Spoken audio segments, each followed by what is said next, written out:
Hey everybody, Mind's Eye Visual Guitar Methods here, back for what I think is like this is going to be a multi-part series of basically the culmination of almost everything I've ever learned, um, where I'm going to call it something that I wouldn't call unless I was really pretty confident about it, and I think this is going to be the holy grail of fretboard understanding, because this is going to do everything. If you want to master all concepts on the guitar so that they're underneath your fingers wherever you go, then it's going to be this method.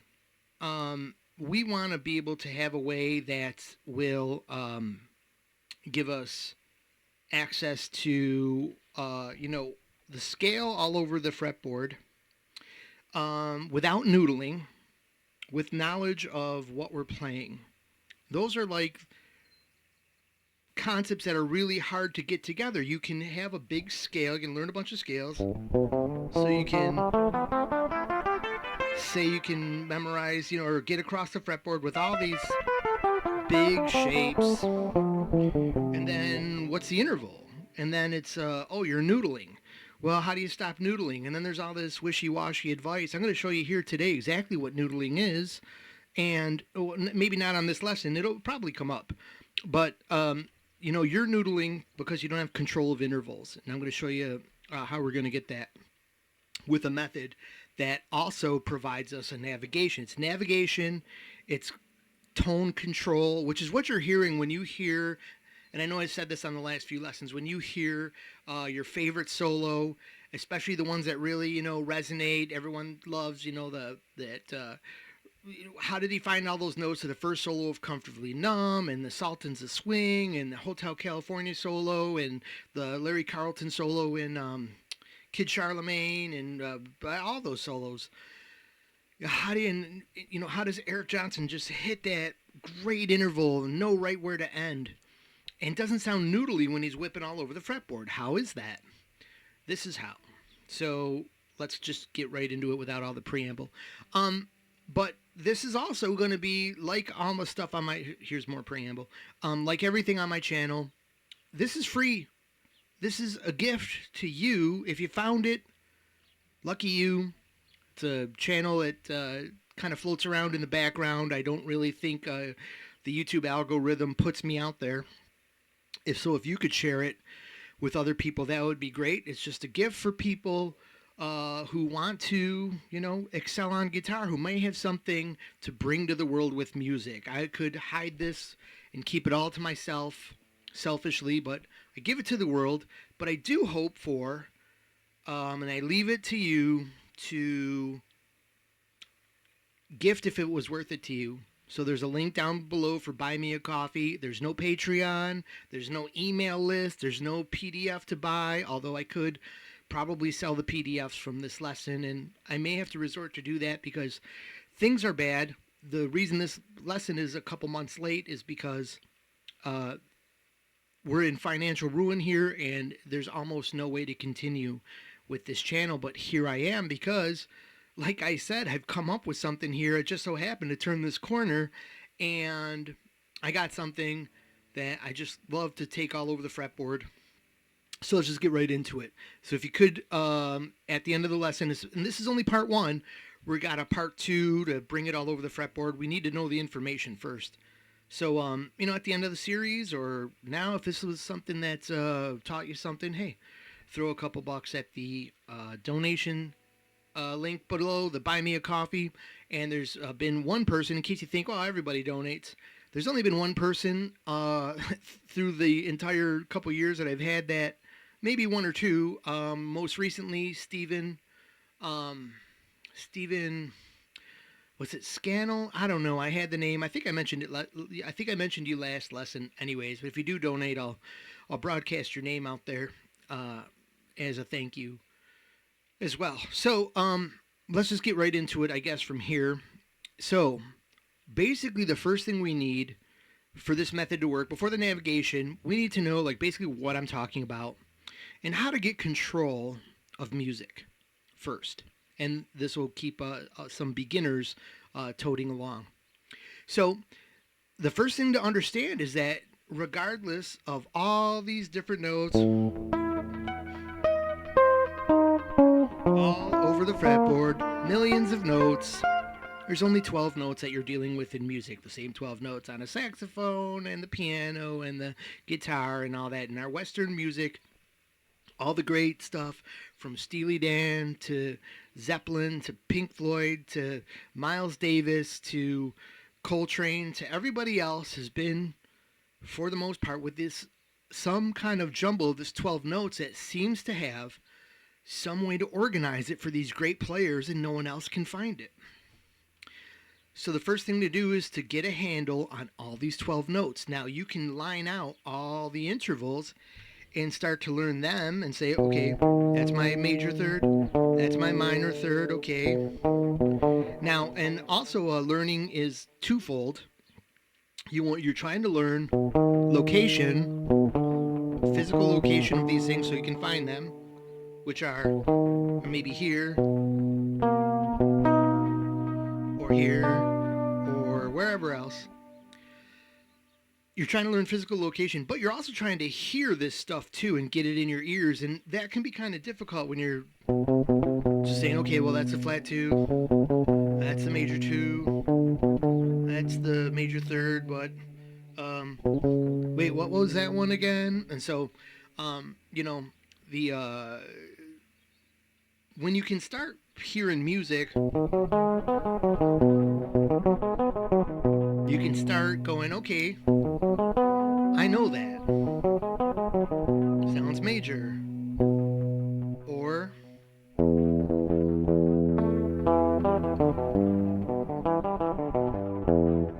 sounds minor. Same shape. How come?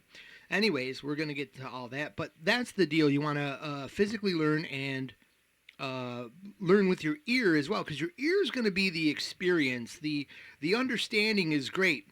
And I'll give you an analogy that I've stolen from a coach of that I recently helped me reach a nice level of success in mental things.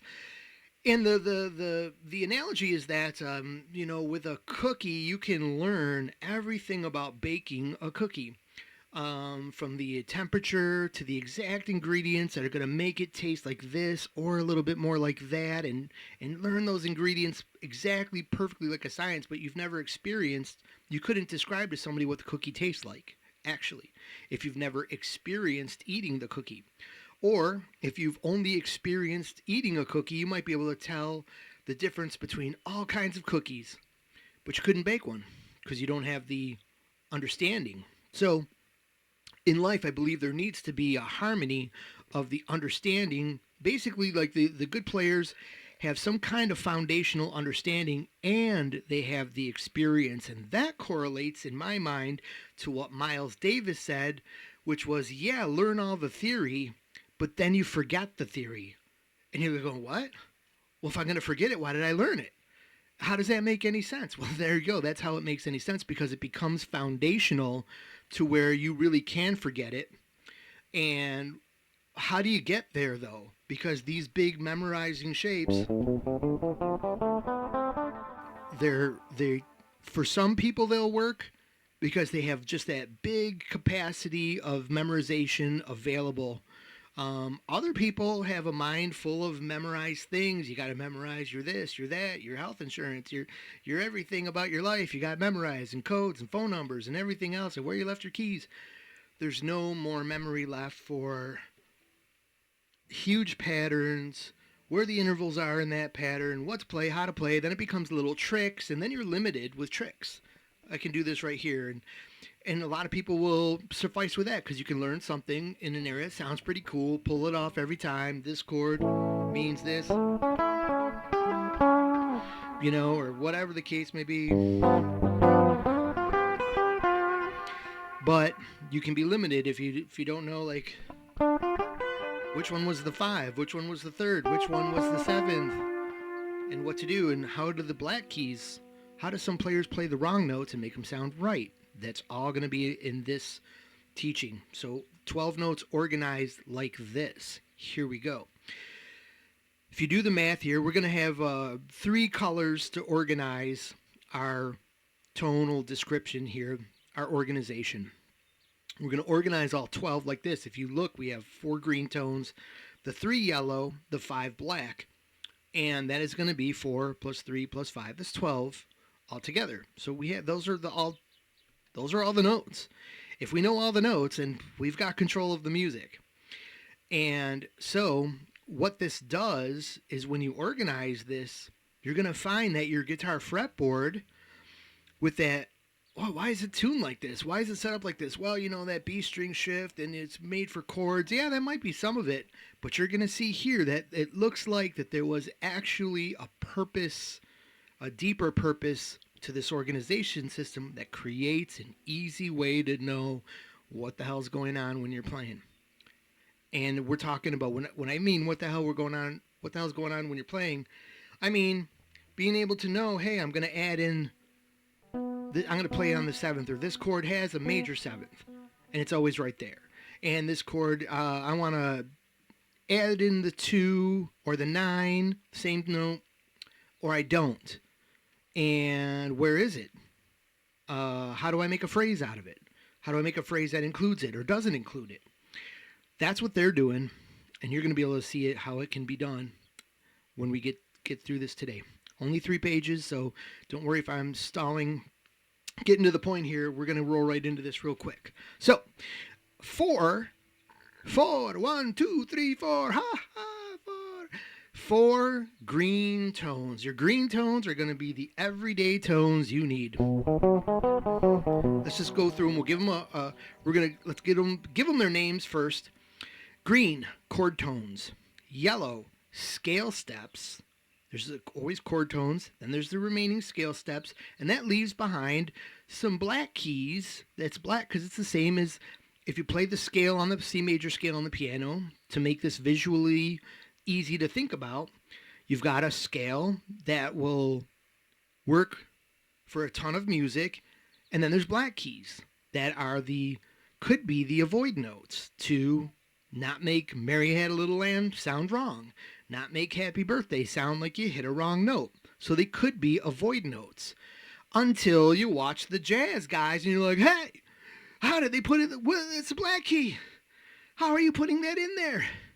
Where do they do it? How do they make it sound good? I do it and it sounds wrong. Well, fully outside notes, we'll start getting into some of these definitions here, are genre-specific notes. Genre-specific notes. If you're playing like a straightforward, just rock solo, and you just need to not sound like anything is out at the moment, or no wrong notes, then that's why this is going to be genre specific. They're going to be avoid notes then. However, if you're playing a genre called jazz and jazz fusion and all this stuff where, hey man, is Larry Carlton a jazz player because his solos sound so jazzy? He's got control of these outside notes and knows where to put them in. They're the highest tension, but here's the key. They're also rhythm specific notes. They're tension specific, they're rhythm specific. So let's go back to the start here. Chord tones. What are the chord tones? Why do we need them, and how are they going to help us? Well, the first thing is there's 4 of them, and a box has 4 corners, right? So the cool thing would be is if these chord tones also made a box, hint, hint. So number 1, we've got a cool number of chord tones there. And you say, wait a minute, man, chords are triads, dude. Triad is 3, root, 3, 5. Major triad, root, flat third, 5. Minor triad. So yeah, you're right, but let's consider a bigger concept that is usually always involved in jazz. 4-note chords, the chords with the 7th, and it fills out the scale that we're going to see and works for what we need to do. So 4-note arpeggios it is. So chord tones, arpeggio, to me, we're going to interchange that word for this lesson, same thing. So, basically chord tones are chord tones, and arpeggio, I think, is how you play them when you play them all singularly. But chord tone, arpeggio, we're going to interchange the word here. So, we've got 4 chord tones at any given moment in any given song, from Emerson, Lake and Palmer to To now look at some of these will get pretty far out there. You know, we're you're gonna need more frail and Holdsworth. Okay, we can't say that this is gonna be the magic thing that if this was the magic thing that solved all of music, then it would be well known by now. But this is gonna be big. This is gonna give you that level of control to be, you know, within the music. So we got these chord tones. There's 4 of them. The chord tones, how do they work? And then this is what we need to know. These are operators. What are their operations? What do they do? So these chord tones give us a framework to play. If I have an A minor going on, well, I want to know at the very least, if I want to pick up my guitar, I want to be able to play without hitting a wrong note. It's the basic what we want to do. Because once I cannot hit a wrong note for sure, my confidence builds and my fun factor builds. And when you get a little bit of fun and a little bit of confidence, that's where the music, the interest in continuing to learn comes from.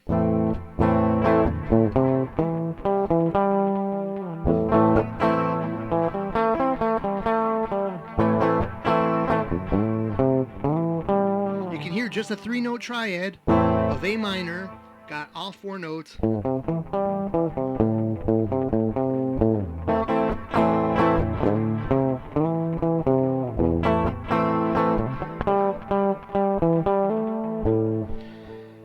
And you can even treat that 4th note like a little bit of an away thing. You can start with your phrases just within the safe notes, because 1 is technically a step outside of that triad, but it's still within the acceptable chord tones. So what you get as a player is a confident way to play over that chord. And when we learn later how to shift, when the next chord comes, when the some random new chord comes, we can go right into that too, figuring all our changes out. This is one of the great things about this method I'm going to teach today.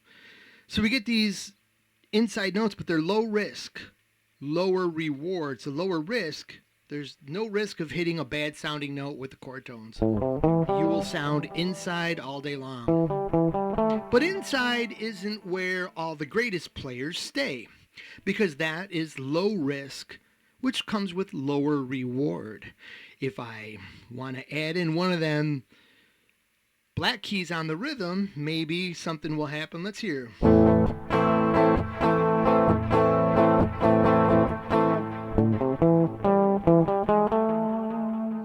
Okay.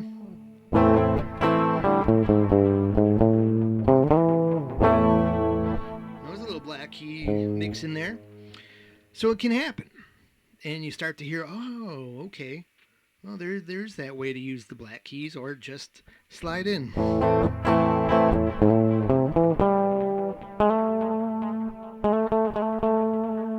Real quick slide in. Something on the playing with the rhythm, and a black key to spice things up. So you can hear inside and outside just right there. So this is low risk, lower reward. They're harmonious frequencies. It's another great way of to say, how does this work though? How? Everyone wants to know how. I know I was always stuck on how. And it's just think about it as mathematical frequencies. These are the frequencies that ring, that match up on an oscilloscope to what's ringing out for the chord. And you say, hey man, yeah, but some of these songs got like flat 13, sharp 9, weird chord. And sure, that is all going to be available in this method. Any of the tones, because we're dealing with all 12 tones. So any extension, you're going to have it. So this is inside, and this is release. You want to remember these chord tones when you're starting to master, going away, coming back, phrasing, which is what that is. You're going to want to remember inside. You know how to get back to inside. If you when you make a mistake, you're going to realize that you can make some mistakes and then go back inside, and maybe it wasn't a mistake. That's why some players will say there are no mistakes. All right, so scale steps are level 2. There's 4 chord tones. A scale has 7 tones. So if we have 4, we must have 3 leftover notes to get to a scale, and that's these notes. This is the first reason why people who run scales as their concept for jamming noodle. This is why you noodle. This is the reason, because you're not paying attention to which scale tones are the away notes. And that is why, because in this shape, which ones are the away notes? But in this shape, same parent scale. Which ones are the inside and which ones are the away notes for that chord at that exact moment? They change around when every chord changes, and it's a big concept. And if you have a couple milliseconds to go, well, it's that note because there's the octave. You don't have time to think like that. You need all this stuff like available and understood, like a foundation, like bricks in a foundation that are there, solid, and never move, never have any questions. So that's that. You're going to want to know where these are. We're going to get that. We're going to see that happen today. So scale steps. These are the plug-in notes for all concepts. They're your go-to notes. So, or your first away note. So basically, like that's where I might be going. So here's A minor again. And the safe notes.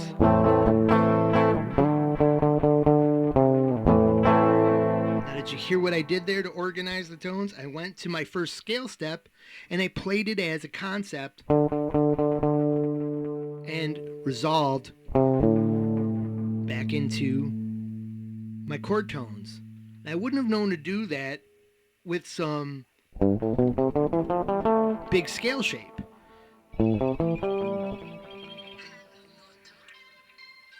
And phone calls that come through while you're trying to give a lesson. So if you can deal with that ringing, it's going to be for a minute or two. Sorry. Anyways, so those are the go-to notes. Hello, Moto. Sorry. First away notes, frequency drift. This is where the frequencies are drifting away. This is to answer the how. Because the frequencies are now drifting away from that chord. Now it's not that bad because that's like a 9, so we could go.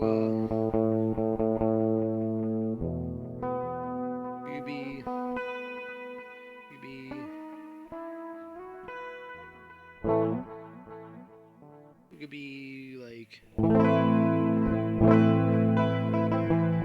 And if your chord has that,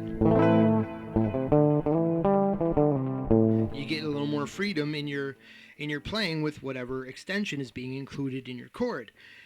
And another thing, 2 more concepts about these. I've also noticed that when you're noodling, another reason is in a phrase you may be grabbing 3 or 2 even of these yellow notes or the scale steps, and that especially if they're not being resolved, if you land on them, that's why the pentatonic sounds kind of lame when you're like, unless you go, that sounds a little more done, right? So the you'll have less noodling, and if you use 1, maybe 2 at a time. So here's like from a 2-5-1, a little line over a 2-5-1.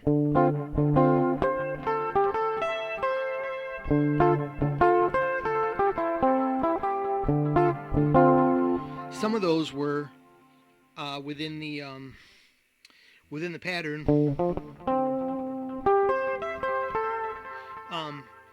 Sorry, but we got a little out of hand there. But those are you don't want to use too many. Let me move away from that topic. So don't use. Try not to. If you're using 3 or 4 in a phrase, you'll find it gets a little. The audience is too much in drift mode. You can consider that like these are the away notes, and if you stay away too long, it gets a little bit blurred between you're blurring your concepts, and that's what the audience is hearing as something that doesn't make as much sense, sounds noodly. That's what they're hearing. So, too close, one farther away is also a concept you need to know. I was actually technically playing the farthest away note.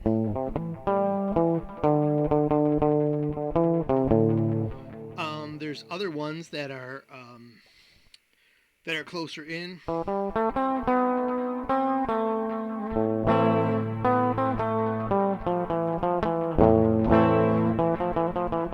And those ones give you that raised eyebrow. There's where all the pain is. Those are your milk it notes. Those are the two scale steps that are closer. They're actually a half step away from a given chord tone. This one has a black key on either side, or one of them has the farther away one has the black key on either side. We're going to see that later. I don't have to show you now, but just keep that in your mind that there's a little variety here. And so what this does is it gives you all kinds of, this is where your creativity goes. It doesn't go into a random shape that just kind of does a cool move. You don't know what you did. And that's why it sounds noodly. So when you combine these in this purposeful way, now you're hearing created phrases and someone who sounds like they've got control of all these lines that they're playing. And that's what you're hearing. This is what the professionals are doing, whatever way they got there. I'm not saying that all professionals know this exact method, and they may have at one time, and now it's just all in their head. They've got it down into their ears, and they have been able to forget about all this. And that's really true. I mean, some of these songs I mentioned were created how many years ago? You know, by then those guys were probably experienced players. So, anyways, had learned something around this concept early on. Okay. Or, made their own way to get this concept. But I'm going to show you like the visual way here today. It's better phrasing, less noodling, and these are your control notes. So let's give our yellow. You might hear me say scale steps or control notes. That would be these ones here. And the green note's going to be chord tones. And finally, that leaves us with, 7 from 12. Leaves us with 5 notes. And we can visually see these. Can't see them on your fretboard, especially when scales move. But on the piano, you sure can. You can always know where your black keys are. And they make sense, black keys in relation to the white keys for the key of C. The black keys are those outside notes. On the piano, as keys move around, some keys will include these black notes, but some of the white notes have actually become black notes. So that's why this is also not so apparent for this concept, especially if someone is looking at this from piano, or if you move from piano to guitar, you might be like, well, wait a minute, hold on, the black key, look, the black keys there's 5 of them. Every time you're jamming over a chord, there's 5 fully outside notes. If you know where they are, in relation to whatever you're playing, wherever you're playing, you'll always have control over these and be able to do a rhythm step in and understand why some of these lessons work the way they do. If you guys are looking at some of these great, time for me to say some positive things about these other teachers. Sometimes in my past lessons, I felt bad because I've cut some teachers down that I actually really appreciate. I just get frustrated sometimes with certain teachings that I see. But either way, let's just take a name here. A great, probably the most well-known, I think, jazz player on YouTube who's got a ton of lessons happening is Jens Larson. If you watch anything, when he's teaching, sometimes the great things he teaches include some of these outside notes. And if that's not in the scale, how does that even make sense for me to, how are you going to remember to do that and know which one is the one, right? Well, you don't really have to know that as long as you'll be able to see when he does it, you won't be confused anymore. You'll be like, oh, okay, I can see how he stepped in from that note. You look at every time there's a note that's coming from outside the scale, you see the tab on the screen and you follow what he played.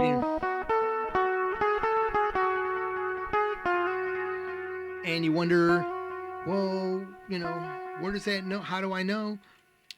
You'll know, okay, that was just a black key, just used as a rhythm. Watch how they're all used as rhythm steps in jazz. So these are your fully outside notes. They're genre specific. Rockers aren't going to use these too much unless you're Larry Carlton playing a solo for Steely Dan. Yeah. Hey, how about this guy? Jerry Garcia. You hear that? Some of that? Where does that sound come from? How does Jerry play all those notes? Black keys. Knowing where they are. Knowing if he wants to avoid them, knowing if he wants to include them. And this is where your strategies now come from. Now you've got, this is where your creativity is. Some people think when you learn this stuff, there goes all the creativity. You know, it's like, this is the pattern that sounds cool. This is the thing that the people like that buy my albums. No, your creativity is here. You can come up with all kinds of different ways to include this, some of these yellow tones with the green tones, to put a black key in, you know, around some of these notes. And then you can find out, okay, I don't think that didn't sound good. And then you know it doesn't sound good. And then it's in your ear. And you won't be making those sounds if you don't like them, because you specifically understand where they all are. Like those guitars that do that, and you can't because of this. All right.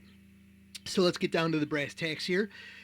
Major and minor. I'm going to give you a little secret right here for the rest of this lesson. The big secret is we're learning one concept that covers major, minor, and dominant chords. So you're going to have three availability to plug in to three different kind of chord shapes, no matter what extensions they have. Doesn't matter if it's this 7, this is a G7 with a flat 13 and the flat 9 and the this, the that. It doesn't matter. It's all going to be here. And all three of those chords. Now, that leaves out, well, what about a diminished chord? Or something that's kind of got that, you know, a minor chord with a flat 6. Or a minor chord with a major 7. You can actually, we can get to there. We can get to those things that will work from this lesson, actually, but some of these, like a full diminished, may have its own diminished pattern. Or, you know, like.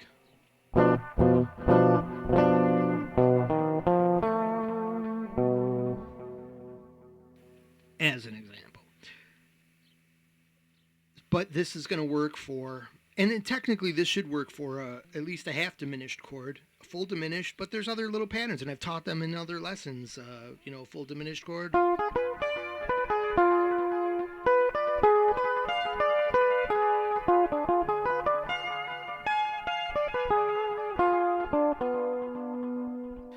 Okay, so, not hard to handle. So hard to handle now. I just played Tom Sawyer and Black Crows. I mashed those together. Sorry. Okay. That makes me want to laugh. All right. So now my mind is playing those songs together. Sorry. So hard to handle now. Okay. C, D, E, F, G, A, B, C. We've got the C major scale as pictured on the fretboard for like a kind of, you know, to make it make sense. And that's what we're going to draw from to make it easy, you know, C, but we don't have to look at any of the sharps or flats to make it make sense. And that's from C to shining C there is 13 frets, so we know we've got all 12 notes from C to B before it leads back into C. So our to make this work, the one shape work for major and minor, this is what we're going to need to see, because we're going to need to understand how this works, and I'm just trying to break that down for people here rather than just showing you, hey, here is the goods, and then you're someone's left going, yeah, but how could this even work? And there's going to be a weird anomaly here to this major when we use the pattern for major, and I want you to know why that works. So here it is.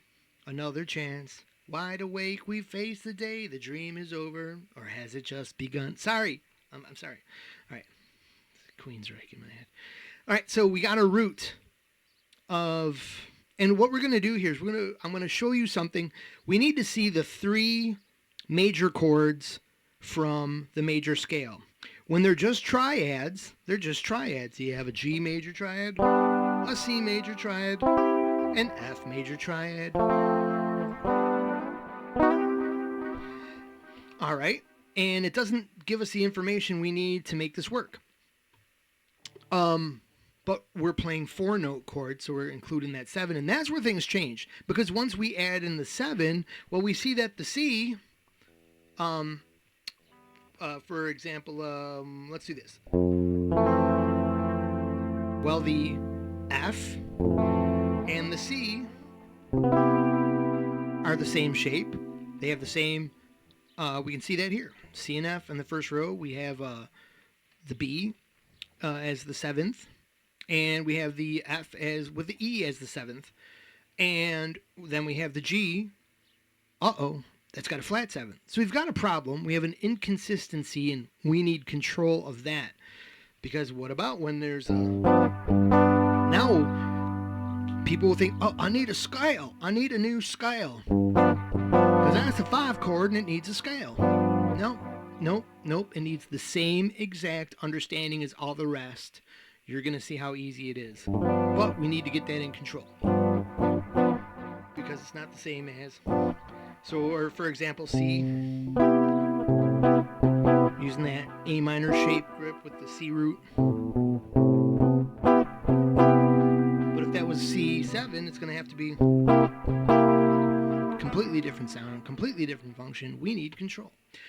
So these are all major chords. These are the 3 major chords. We're going to do this with the 3 minor chords in the scale, and we don't need to worry about the diminished chord in the scale just basically really yet.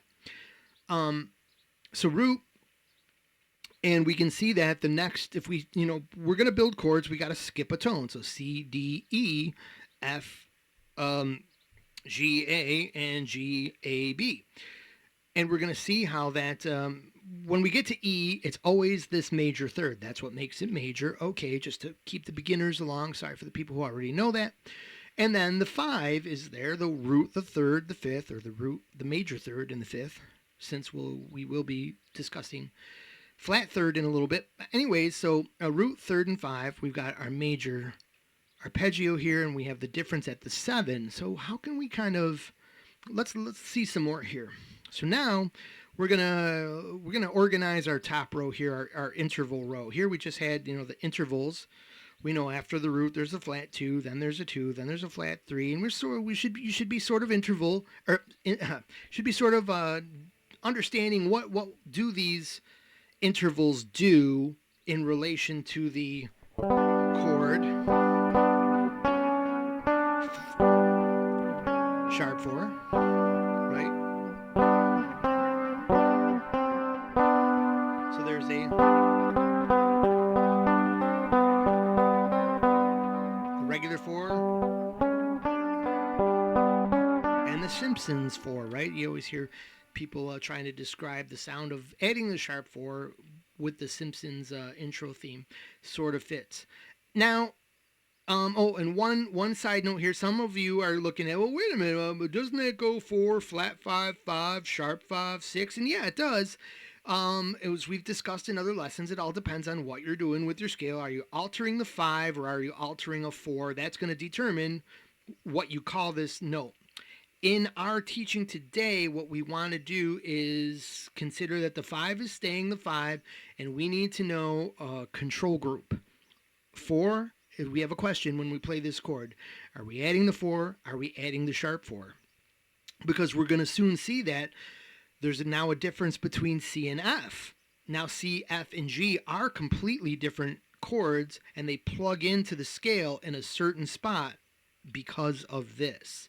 That's why the 4 chord is a 4 chord. That's why F is in the key of C. F is called that 4 chord because it's going to have something peculiar about it, that one note difference that creates the where it plugs into the scale is going to be very specific. That's why it's number 4. But this is the reason why. So anyways, when we get down here, so that we understand now that why we're using, we're making kind of like a little pair here. This little empty area is now where we need to find out about the 4s. And where we need to, why we're calling this a flat 6 and a 6. This is a group that we're going to be experimenting with, so to speak. And then we isolated the 7s, flat 7 and 7, so we could show the inconsistency here. Moving down the road here, let's see some more. So now we've got on the top row here, we've got it listed. Here's our black key, scale tone, black key, chord tone.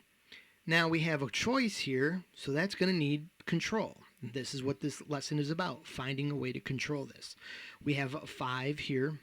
Obviously, we have a black key at our flat 6, because in the major scale, with these major chords, there's just simply always a black key in these spots. They're always going to be there. But then we have the possibility that one of these, there's going to be a black key, but we don't know which one because we don't know which chord we're playing just yet. And we need to know that. So we got a little bit more information here. Now we've listed our away notes, away being the 2, one of the 4s, one of the 6s.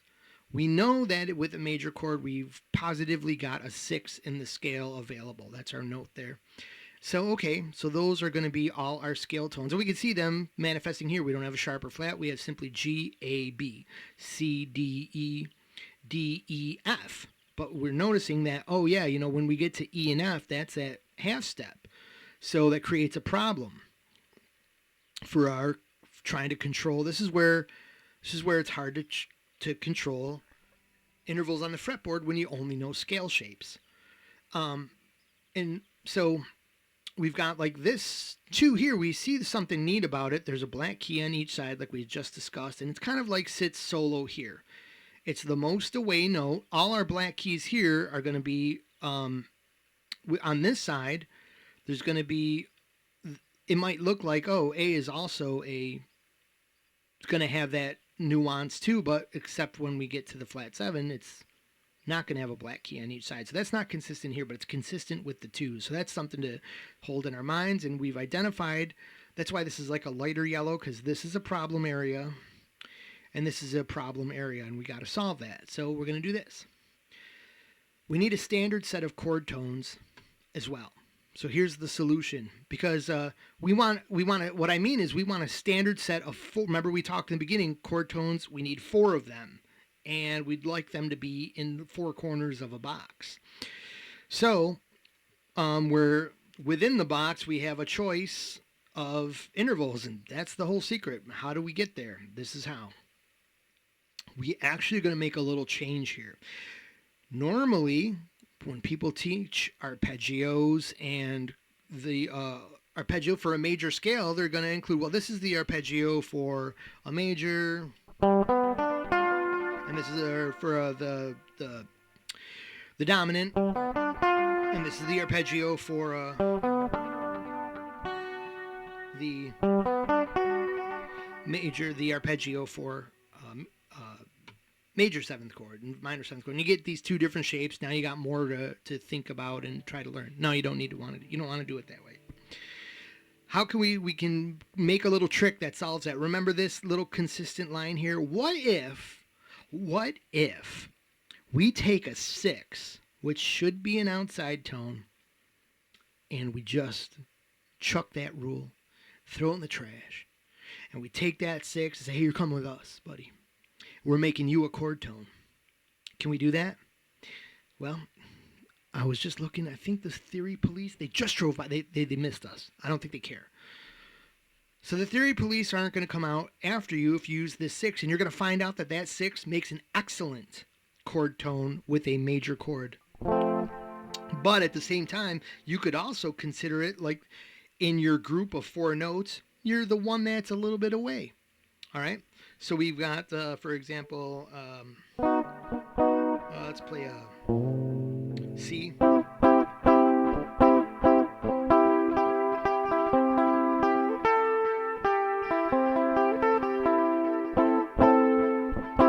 You can hear 6, 5, very harmonious.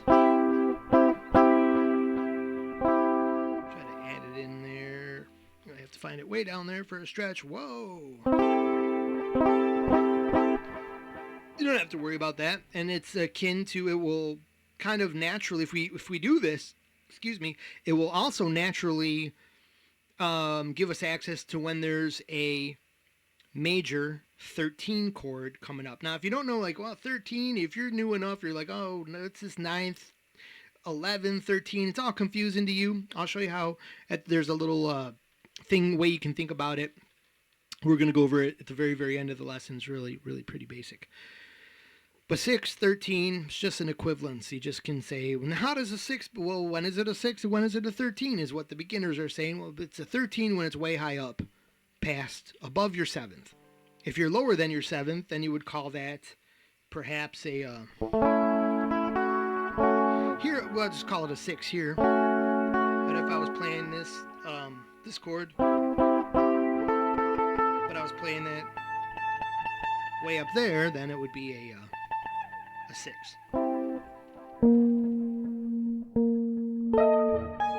I couldn't get the shape. It's too high up. Frets are too small for my big fat sausage fingers. All right, so we've got the root 3, 5, and we've agreed on the 6. You agree? I agree. Let's go. So we've got the 6 as a chord tone. So what does that leave us? Now we can see more. Duncan. We can see more of our black keys now. Now in each row we've got 5 black keys listed. But how are we going to organize those? Because this black key is here, but then the black key moves. I'm in the same scale, but the arpeggio would seem different because this F has a black key and a scale tone in a different spot. Seems like you're going to need a different arpeggio, but you're not. Or a different structure, shape on your fretboard, and you're not. This is going to standardize one shape every chord. That's what we want. Because once we do that, that frees our mind up to be able to process the nitty-gritty information. This is basically what we're trying to do here. It's all about simplifying. Chunking is what they call it when you're trying to study. Chunking information into the smallest possible bite so it can become a background object while you have a now availability to be at the next level of information. What are the specific tones that I need? What am I going to play to sound like a phrase or a structure in my playing? So, C, E, G, A, we've got the 5 black keys we can see. And then, so how do we get control of this part here? So we've got our new substitute chord tone, the 6. We've discussed it. We know it. So now we're going to take note.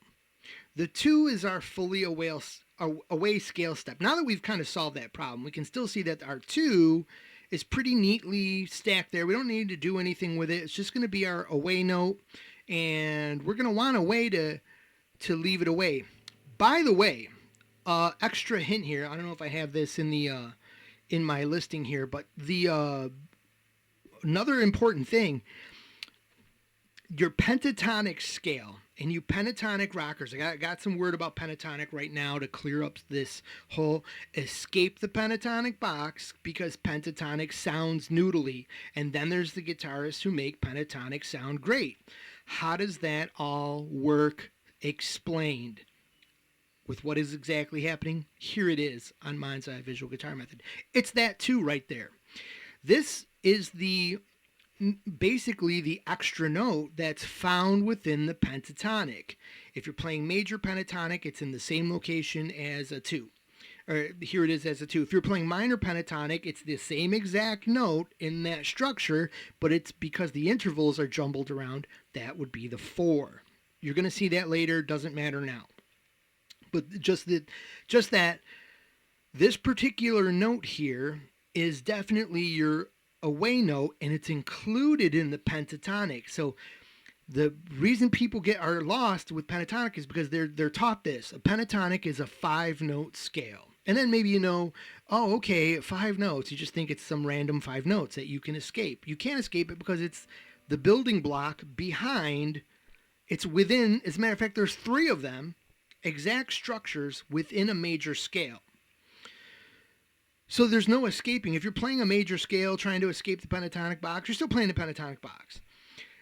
Also with the pentatonic, you could learn that it's, oh, well, I know the deal. It's that it's a 7-note scale. It's just they're missing the 2 notes. Oh, and they're the half steps. Yeah, I watched one of your other lessons, right? I just knew that you're missing the half steps, and that's what gives it that ambiguous open, spacey sound that people like out of the pentatonic.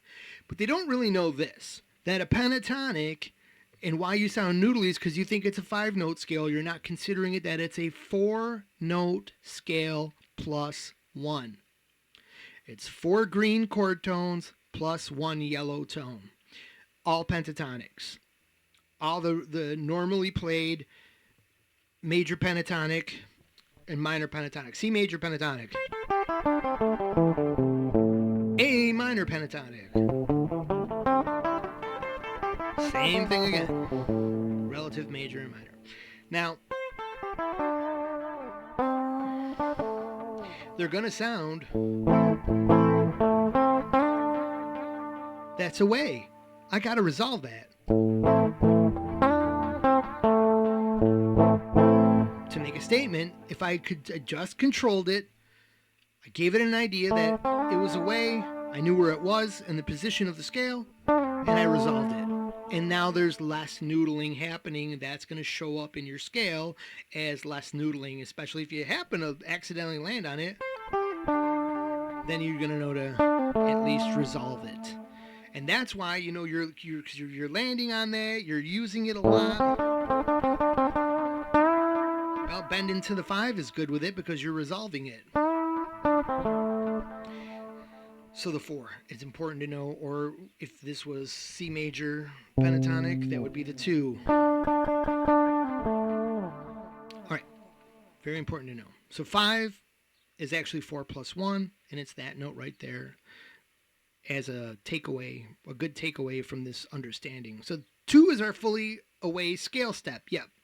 Now the 4s and the 7s are now our control box notes. When you say control box, we are about to see that on the next page. Let's get to it as fast as we can. I promise I will. So let's see the magic of this on the fretboard, what I just said. And we have all 5 black keys in place on every one of these. Also going to be understood in our control box area. Okay, we need to find this control box area. So the 2 is our whole step, and the 4s and 7s are the half steps. Those are going to be the, I don't know if I said that earlier, because I remember going over it, but I might have missed it, but those are the milk notes. Those are the half step bends. That's where the real money is. The emotion. Those are real, they're very, as a matter of fact, a great name would be character notes. Those are really going to give this a character. I can turn, if I adjust my 4, I can turn this C major character from Ionian to a character that fits in with Lydian. Now, if you don't know those modal names yet and you don't understand how all that works, that's fine. Just the example is, it's this one little, the point is that this one little change is what plugs this in to modes. And it's the same thing as saying, oh, I'm treating the C as a 4 chord because of this interval. Like the F here is from our C major scale, C, D, E, F. F is the 4. So we would want to give this F an F sharp, and we would be treating the C like a 4 chord in the key of, so what would C? If C was 4, then it would be the key of G. All right, anyways, because G, A, B, C, G, A, B, C. All right, so the half steps are more character notes. Moving on to sheet number 4, because now we plug it in, and this is where it gets good. This is where the magic happens. So now we've got our table that we've just created here. We can see what's going on with all our major chords. Remember, this is going to work for minor chord too, so this is going to be pretty cool here. So we have a choice box here, and that is this yellow area in the middle. You can see this area here, this 2 4s, these 2 7s, they're right here, and what we're going to do is fill them out live here on the screen, so a little live learning here. So where do the 4s go? I don't know about you, but last I checked, 4 is between 3 and 5. Is there a 3? Do we have a 3 and 5 here? Aisle 6 check. Can we get a 3 and 5? Yeah, look, it's right there. So attention, Kmart shoppers. We now have 4s on sale. 4 and sharp 4 right there. So where would 7s go? This control box can't be that perfect. This couldn't have been hiding in plain sight my whole life. Could it have? 7s, perhaps between the 6 And at the end of 7, you're back to the root. So 6. Oh, 6 in root. It's right. It's right there. Oh my. Yeah. Well, you've got control of your scale right here. Let's get that done. And now, you know what? I want to think about some black keys here. There's going to be what? One here. There's going to be one. We're going to be able to do this one. There's going to be a black key. There's black keys surrounding the whole thing. That's all. It's what's left over. And now you've got, keep this in mind. You say, well, yeah, I'm going to have to learn all these other shapes. It's just, you don't just play right here, man. No. Folks, you've just got control of all 12 notes in this cluster. You can simply, the fretboard is made of octaves where all clusters simply move. So there is the G to B string anomaly that we're going to solve in the next lesson. It's not hard at all. We found a way to make it easy with these shapes. So the point is, if you learn this, you're done. You're just simply taking this to different parts of your fretboard. That's how they're going, and it's going diagonally all over the fretboard or down 2 strings here. You can figure all that out by just knowing where you are within this structure, because this is all there is on your fretboard. It's organized like this. Now, that being said, this is where the creativity comes in. You know, it doesn't mean that this is the only way you play this arpeggio shape. There's a way to play it from a different angle. There's some different shapes. You know, when speaking of Jens Larson from earlier, when he says to play the learn your scale, like in triads and from each root note, all that stuff, you can still play around like that. There's nobody stopping you, of course, and you'll be able to figure that out from within these clusters. But that's a little bit of some for you to go off and practice. This is we're giving you the chord today. So this is the choice box here. We've got the 4s and 7s. The minor structure is the exact same thing. How it works is the root just jumbles around. Oh, let's a couple of other important things. This one has 2 roots. You might think that's a little bit redundant because, you know, and then great soloists aren't always really focusing on the root a lot. You can kind of, you know, so, but it's still for navigation purposes, this is great to have. And also, so you want to remember where the root is for sure to anchor the whole thing. Because this makes it easy. I'm going to use, someone says, it's like, so what are we playing here? Well, that's a C sharp major chord. Oh, okay. Oh, it's B flat. Oh, it's G sharp. Oh, it's D sharp. It's regular D. Get it?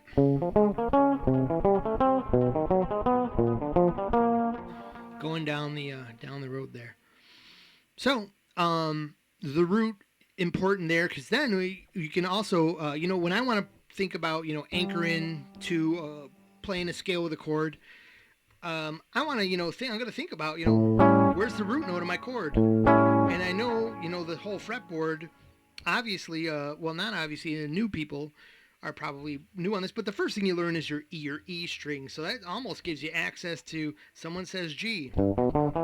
Just thinking about the E string, there's A, B, C, D, E, and all the notes in between. They're all right there, and you can nail any chord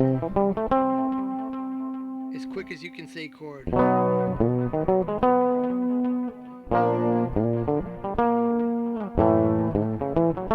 Right? Okay, so, and then you can know where that 2 is. Hey, right there. So we've got all our 3 chord tones, the 2, the 4, and the 7. And they're all right there. So now,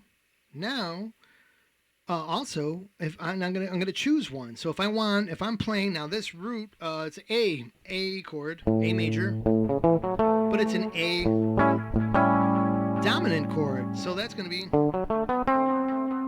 sorry. You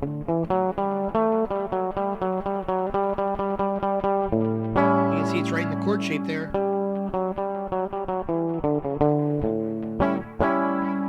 But if it was a regular A major chord,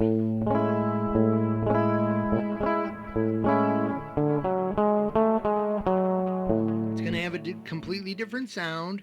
It's going to need, and I'm going to know, I know now where my major 7 is. I need that major 7 for a major 7 chord. I need that dominant 7 for a dominant chord.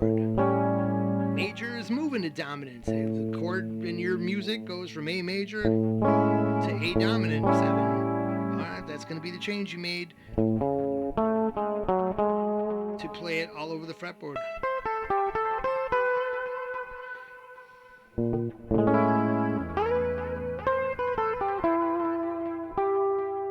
Dominant.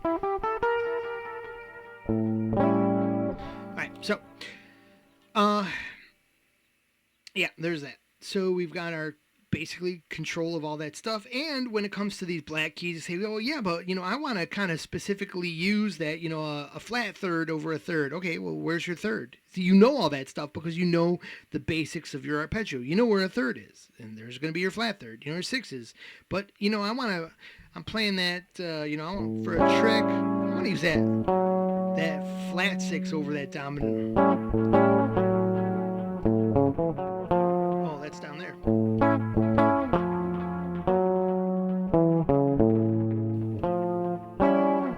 That can be a neat little color tone over a 7th chord, and you learn that trick.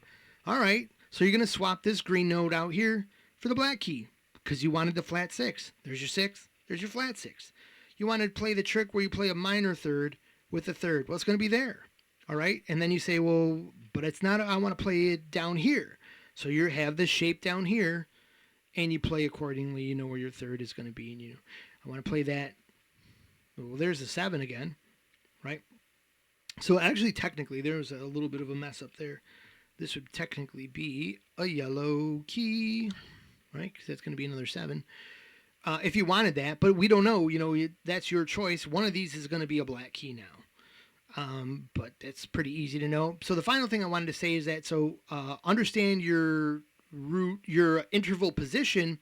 And one thing I've done, it's eventually grown with me as I've been studying the fretboard like this, is that I don't have to think like, oh yeah, like if I just look at my fretboard here, let's not look at the screen, look at your guitar fretboard here. You see this shape, you can probably picture the shape and play it on your fretboard, but then there's no markers. So, okay, yeah, that's the root, but where's that 5 again? Was that the 5? Was that the 5? Eventually it'll be in your ear, but I always know if you got a root there, as a rule, the fretboard has got a structure. A 5 is always above a root. If this is my root, that's a 5. If this is my root, this is a 5. If this is my root, this is a 5. Just aside from accommodating to the G B string shifts, which I did in the first example, you can always find your 5. So if 5 root, and then it's going to be 3 6. On the major, you're going to need a major third in there, so it's going to be on this side, and you're like, oh yeah, because it's all major chords. Have that G major, C major, got that angular. I can't remember. The angular spacer. You guys know all that. Let me stop boring the audience here with the beginner stuff. All right, so no insult to beginners, obviously, but I'm trying to, you want to try to make these lessons to include everybody, and you're either leaving out, you're just overdoing it for the people who know this stuff and slowing it down, and then for the people who don't know it, you don't want to go too fast. So here is the master control box shape. We just figured it out. It links and repeats and connects the entire fretboard. Let me show you how. So there's another thing. So now we know, okay, these are my intervals. It's going to be the 6th. It's going to be the 3rd. We know it's important. Because then I know, because I might be thinking, oh, okay, A major. And, I need that 4. But I'm looking at my fretboard now. I'm away from my handy-dandy diagrams here. Oh, no, which one is the 4? But we know this is, if we know it's the 3, my choice of 4 is going to be here. All right, I might go.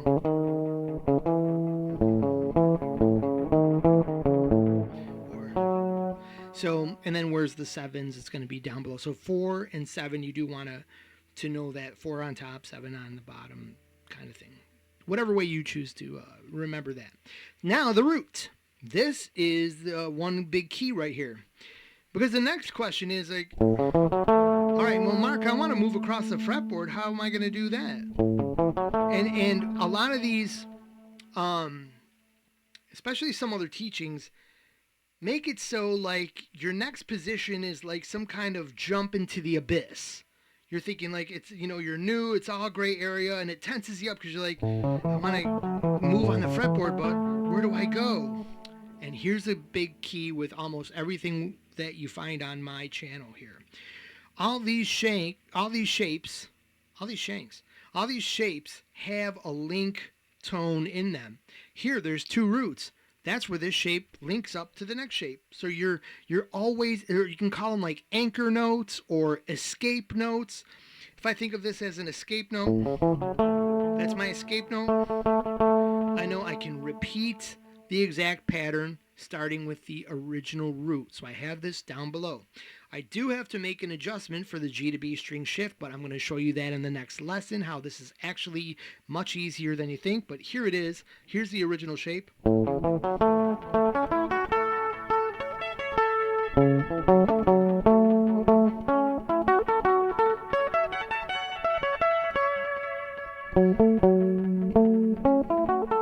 And there I did take it all over the fretboard just by thinking I can go out now, right? I can go the other direction.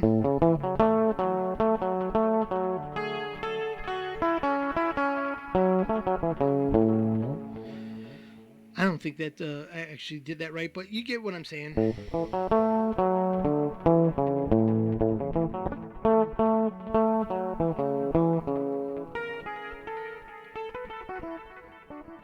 Something. You can go in other directions. You have to be thinking about it for a second there. So here's the second shape that links everything. So we also want, now we've got a real easy way to control. We're going to use the second shape because I like this shape as well. There's other shapes that you can mix around in here and come up with your own things, but this gives you a central control box with these two shapes. You'll notice that my central control area is with the 4s and the 7s. I do have control of the 2 within this shape. It's right here. So here it is in A major.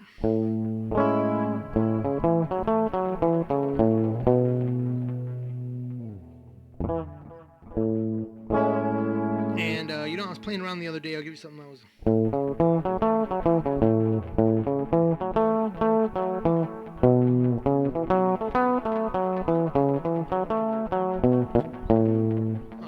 Up my black key.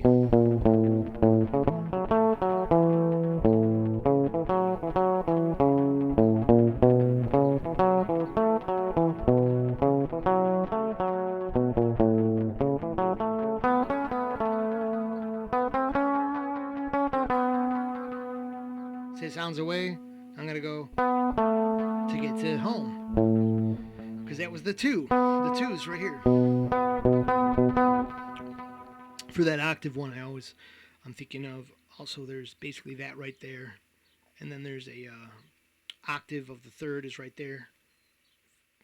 I don't know if I can get that without all that weird stuff on the screen. Anyways, there's the 2, but I don't totally think of the 2 so much right there. If I'm playing in this particular shape, I'm controlling my 4s and my 7s. If I want to control the 2, I walk out of that shape into the diamond.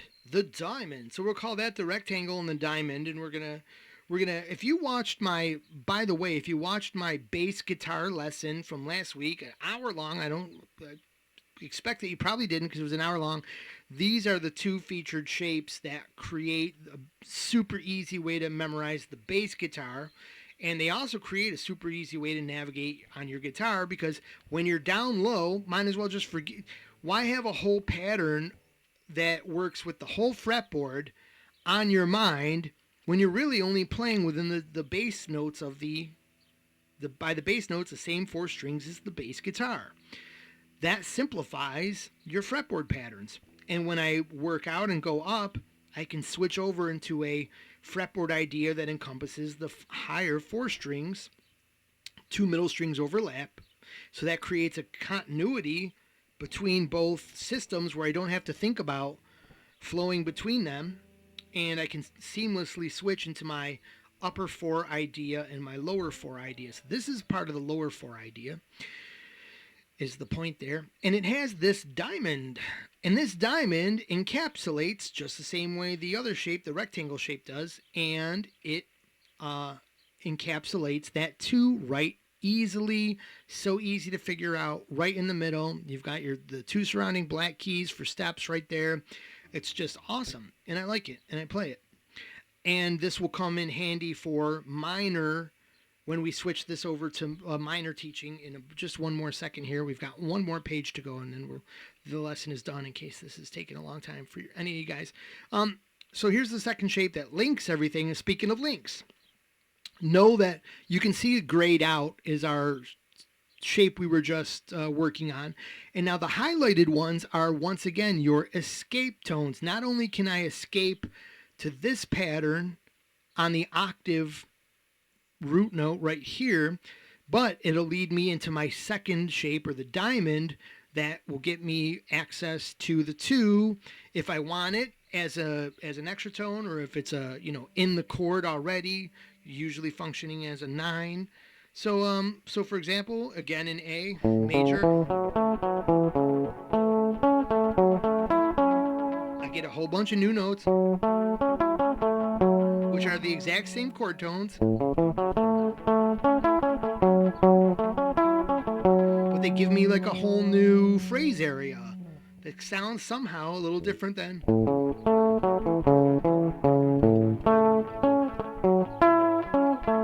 So I get a higher octave on that 5, and then I want the 2.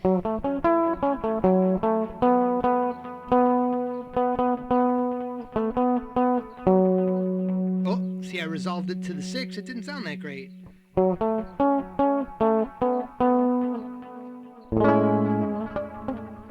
Just to refresh that A in our mind.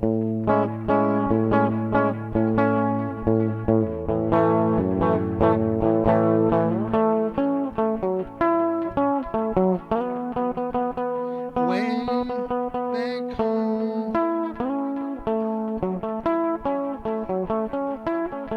Now I resolved it to the 6 because that becomes the root in minor. And that's why it didn't sound good, or sounded like you say, well, your chord tone just fell apart there. That 6 sounded kind of wonky as a resolved note, because you technically resolved to the root of the minor, relative minor. And that's not what you're not suggesting that. You were suggesting A major at the moment. A major, what's the relative minor of A major? You can find that always by going down the 3 or 4 frets, like the top of a pentatonic, F sharp minor. So that would have been representing F sharp minor.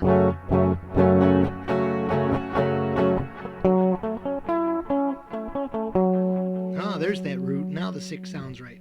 Okay, so I hope you're enjoying this. We've got the on the other side of this square, we can find the diamond.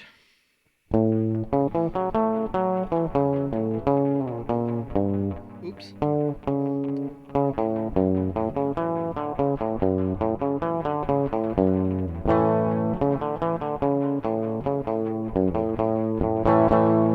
2 in the center of that diamond, away and back to the 1 for A minor. And so, but if there was A major, and if there was an A major 9 happening, something like a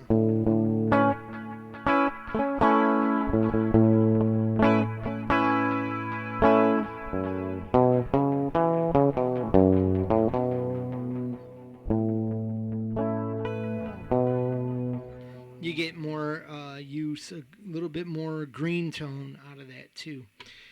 But that's for you to experiment with. Now, so all we need to do is take this across the fretboard, and we're going to do that on our next lesson. But before we do that, let's, I put a little ending in here, but I didn't cover minor, so we made a little thing for minor. So once again, it's the same thing. With green is going to be our 4 chord tones, 3 is going to be our inside tensions, and black is going to be our genre-specific tones, or even you can consider them chromatics.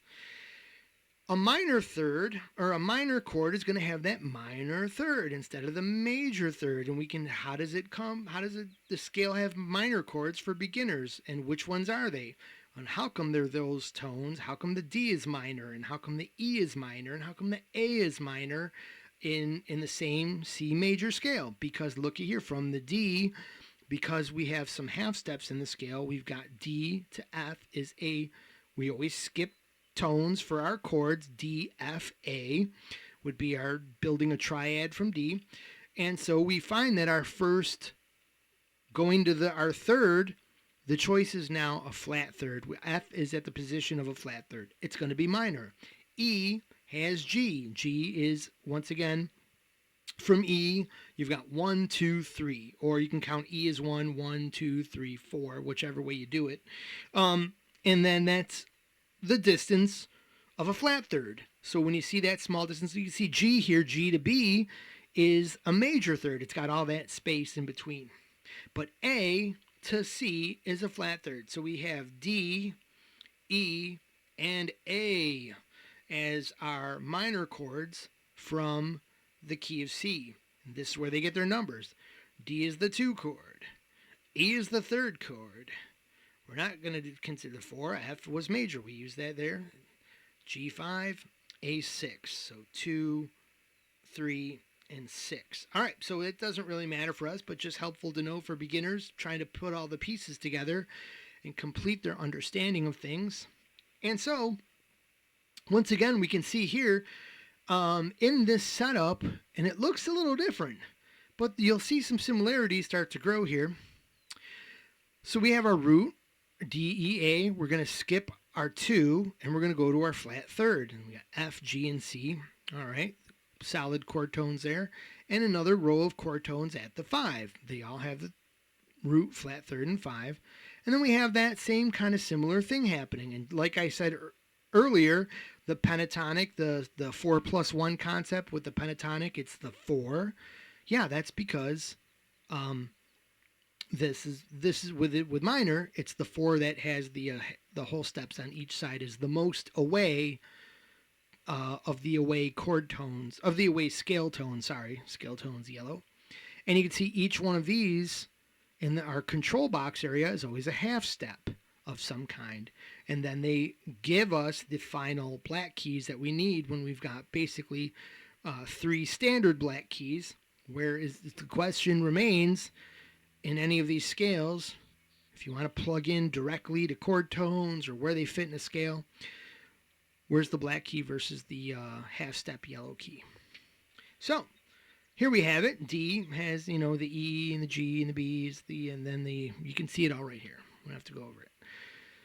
So we need this control, and remember, copy this down on your own graph paper. Make a copy of it until I start selling these for 50 cents a piece. I don't know, $1 a piece. Get the PDF. That sounds. Let me know in the comments if you think being able to buy these would be a great thing, because it would be great for me too. So, anyways, the notes that need control are in this case then, which ones are the control notes? The 2s and the 6s.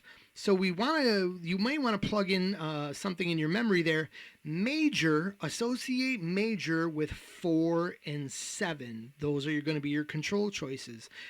Associate minor with 2s and 6s. 2s and 6s, 4s and 7s. Not so, no real major funky happy correlation that makes it easy to remember, but 62 and 47, I don't know. Boy, it would be neat if that was an 886. Oh, never mind. No, we can't go there. Oh my God, never mind. Okay, so check out the fretboard shape. Nothing new to learn. Look, it's a joke, okay? There's people out there, and, we don't want to get in. We want to stay on guitar lessons. We're not talking about, this hot topic subjects people get all mad about. So, anyways, check out and try to decide, like, oh, he's a this, and I can't listen to the lessons anymore. Okay, never mind. So, because you don't know, and I'm not telling you. Check out the fretboard shape. There's nothing new to learn. So we just get the root note right. So now here, you find that the root note is here. That's why I chose the diamond shape as my my master shape for minor. And I'll show you why in a second. Because basically that puts our root on the top string, and now we have an easy access to A minor, A sharp, B minor, C minor. I was going to say B sharp, wasn't I? All right. C sharp, minor, D minor, D sharp minor, E minor. Right? With the 4 right there. All right, so that's why I'll use those. And so our root note on this side, and that's really all that changes is our root, our positions. You say, oh no, man, that's going to make it hard to learn. But no, what's always above a root? A 5. So now you know where your 5 is. Then there's what's on the other side. It's going to be the flat 7 and the third. The standard intervals that always come with a minor chord. And that's what made this, actually, it makes a little more sense. Minor is neat because you get all the standard chord tones. By the way, you remember how on major we had to pull off a little substitution there. That still works and makes it great. But, and just there's no relation in the statements. But it just works. And you get all the standard chord tones for minor. The root, the flat third, the 5, and then the flat 7 to make it a 4-note chord. So, like a jazz chord, right? So we've got that happening. We know that our root is over here. Now, that makes it like, then I have to know my my D string here. So this is going to be like, oh, okay, this will be G. And then this would be A right here. And then like A minor.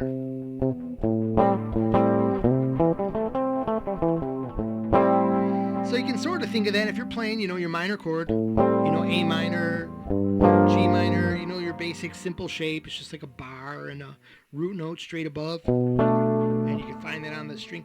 Then you can just go up like the pentatonic scale. Hint, hint, this leads directly, you can morph directly into pentatonics from this. We'll discover that on our fretboard navigation lessons. Now that we know how to, we're confidently in control of all our tones, and we can see the importance or the value of this way of visualizing the fretboard.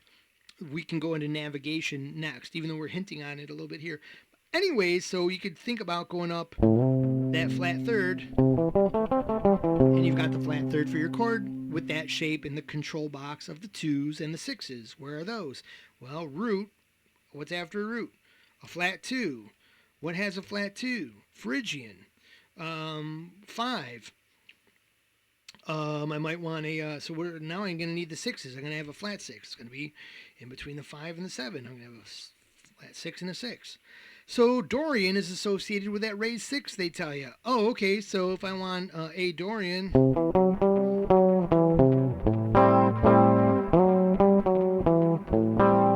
now that might not be perfect for soloing, but that's going to be great for creating a Dorian melody line. I have creating a song. This is for people who really want to create music. This is for people that want real power over their music. You're not just figuring out songs you love or a way to, come up with something over a 2-5-1. Yeah, it works for that too. We can, really create your own music with your own real specific concepts. Totally understood. Anyway, so there's, a flat 6, there's the flat 6. So if it was Aeolian's got the flat 6. Oh, okay.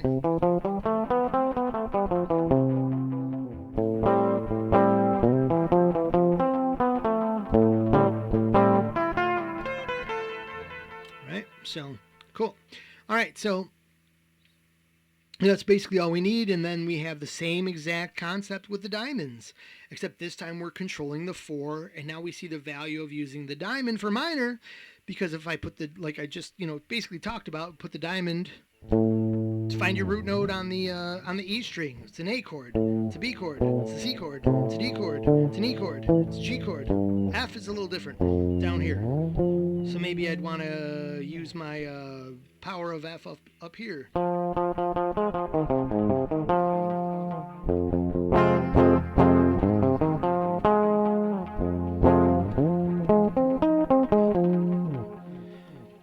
And when we know our navigation tricks, you can start anywhere. You don't have to start low, especially, you're soloing. Maybe you want to start, just consider your root way up here. We can use some of the other shapes that we learn. The shapes that we do learn for the upper structure of the fretboard, there is like a little twist. They have to be different because they're covering the G to B string, but we don't always have to think about that G to B string shift. We actually only have to think about the two new structures that have their own unique visualization. It's on the very last, one of the last two lessons I did, where we talk about the guitar fretboard as like the solo, learning like just the solo strings. It's those two shapes. So if you want to go back, you can learn the rest of this. You could know everything I'm going to teach in the next lessons just by going back to those lessons. I'm going to try to make the future lessons the same thing, but maybe a little easier to watch, a little quicker. And when I thought, though, that I took my time with a lot of explanations, because I'm like, well, I only got 3 sheets here. And I think I turned 3 sheets into another hour-long lesson here. But whatever it is, I never set a timer. I should probably do that. But that gets me to rush the explanation sometimes and forget things. So root up here, and then you get your 4 right there. So once again, A minor.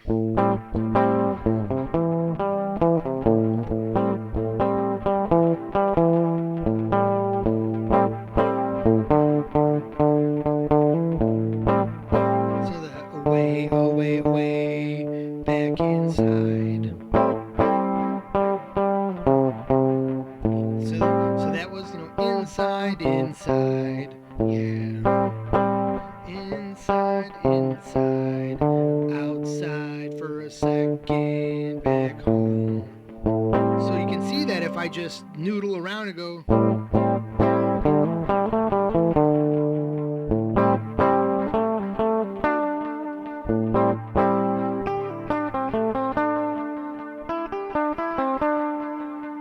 Sounds like you're not really focused on the difference that 4 has for the other tones, and it can start to sound noodly, and that's why you're not focused on making those things different. So okay, seems like it is time for me to wrap this lesson up, but so the final details are this. There's a few more details. We just discussed them. To play this across the fretboard, you can get that by watching 2 previous hour-long lessons each, hour and a half probably. Then we're going to learn how to handle chord changes. So then, now what about when A minor is changing to some impossible, unlikely, but let's say it changed a tritone away to D sharp major.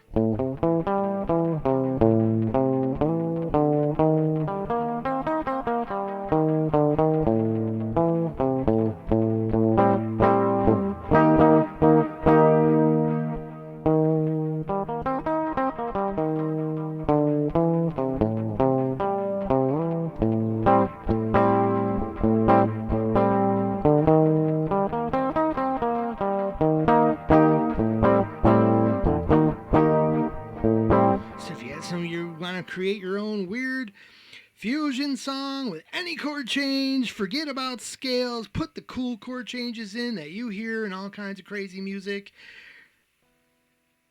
That's how you can handle it, right? Pretty easily. I just used my minor shape. I knew the root movement of my next chord, and I applied the new shape accordingly. Minor, or major over this note. Minor over this note. All right, cool. And that's a probably the farthest, it's pretty much the farthest away you could go and make an unusual chord change would be the tritone. All right, so we learn how this visualization, so these are the next steps, the next lessons we're going to have. In case you felt this was missing, going across the fretboard, we're going to do that next, get across the fretboard, then we're going to do chord changes, which I basically just showed you how to do. And then we're going to learn how this visualization can be used to plug right into chords, because when you're playing this, there are, you're playing right over the chords. They're all there. And modes, we discussed kind of how, if we're using the sharp 4 or the regular 4, it's going to basically make a modal decision for us. It's going to give us a character, so this plugs right into modes. If you notice that this big rectangle in our control box looks exactly like the bottom of a pentatonic box, well, Einstein, you got it, because it is. We're in the pentatonic box that has the one up here.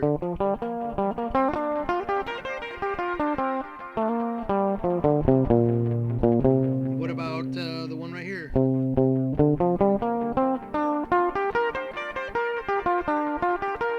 We've got that box right here going over the G to B string shift, and then in the pentatonic there's one. Each one of the 5 boxes has one of the rectangles.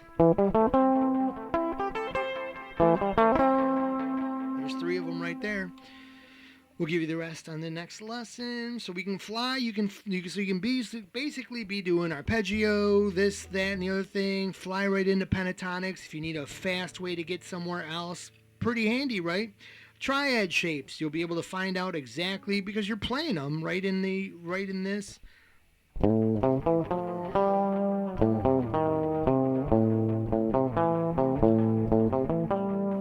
little wrong note in there, but anyways, triad shapes are going to be there. And anything else, the chord extensions of a chord, like I said earlier, it doesn't matter if this major chord we're playing. But what if there's a sharp 11 in there? We're going to play that sharp 4. How will we know that as beginners? Because all you need is this. Because all you need is love. All you need are chord tones and intervals. All right. 2 is a 9. So if my chord has a 9 in it, I'm going to play a 2. I'm going to put the 2 in there. If my chord has a flat 9, I'm going to put a flat 9 in there. So if I was playing major, well, it's not on this screen. Where would my 2 be? Well, it's going to be my 2 be. Where is a flat 2 would be playing this black key in our shape. If it's, but is minor going to have a flat, or is major going to have a flat 2 in it? Not too often, but, or a major with a flat 9, maybe not that often, but there it is. I would play the flat 2 is going to be my possibility of playing catering to that chord tone, if that's what I want to do at that moment. So if it has a sharp 11, the 4 is the 11. If I have an 11, I'm going to play the 4. If it has a sharp 11, I'm going to play the sharp 4. If if we have a major chord with a flat 13, another one, it's not so likely, but if it was happening, we know we're going to play in our if we want to cater to that specific chord tone for whatever reason, we know that right where it is. We know where our root is. We know where our 6 is. We know where our flat 6 is, so that would be our flat 13. Or we know where it's more likely our major chord has a 13 in it, and we're already playing the 6, so we're already playing the 13 in there. So pretty handy dandy stuff. So a jazz person could put a major chord in there, a major 13 chord in there, and you're going to be fine just playing this arpeggio in there. So there you have it. A lot of stuff there to make your guitar playing sensible, approachable, and masterful, because you're mastering the chord tones and mastering your fretboard. Mind's Eye Visual Guitar Methods, wrapping it up right now so we can make this, get the time down as low as we can. So have a great day, everybody. I really appreciate that you heard the diatribe in the beginning about if this meant something to you, please consider a donation down below. Things are actually very dire here. I say this every time, but and things haven't improved. My job situation is going crazy. I'm trying. I do have a part-time job I just found, and now it's not paying on time, and weird things are happening everywhere, and things are tough. And we're struggling like you are. So whatever you can do is super much appreciated. Have a great day, everybody.